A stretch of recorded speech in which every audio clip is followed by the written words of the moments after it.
Այնքան հրաշալի օր էր դա, նոր եմ ապաշխարել, մի քանի ամսվա ապաշխարած եմ ընդամենը, պետական քննության եմ պատրաստում, լրիվ սենց քաղաքական թեմա է, սենյակում բացարձակ մթնոլորտ չկա պատրաստված ընդհանրապես,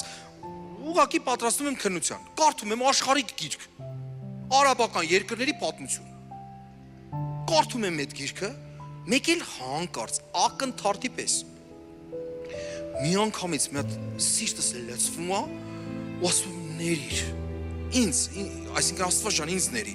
արցունքները սկսեց խոսել, Աստծո ուժեղ ներկայություն, դրսևորվեց սենյակում, ասում եմ, «Իս ինչ է», ինձ թվում էր արցունքներս աշկերիս հաստության է։ Մայրս եկել դուռը բացել է, այդ ձայնից,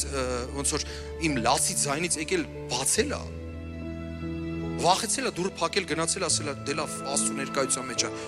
հաստատ լավ կլինի։ Գիտեք, այստեղ որ կարող ասենց փառաբանություն հնչի, դու լաց ես, մթնոլորտը պատրաստված լինի, կասես հա, բայց այդտեղ ընդհանրապես այդ մթնոլորտը չկար, բայց ակնթարթի մեջ Աստված փոխեց։ Ու գիտեք ինչ, ես հասկացա ինչ ա լինում։ Ես մաքրվում եմ, ես սրբվում եմ, ես մոտենում եմ Աստծուն։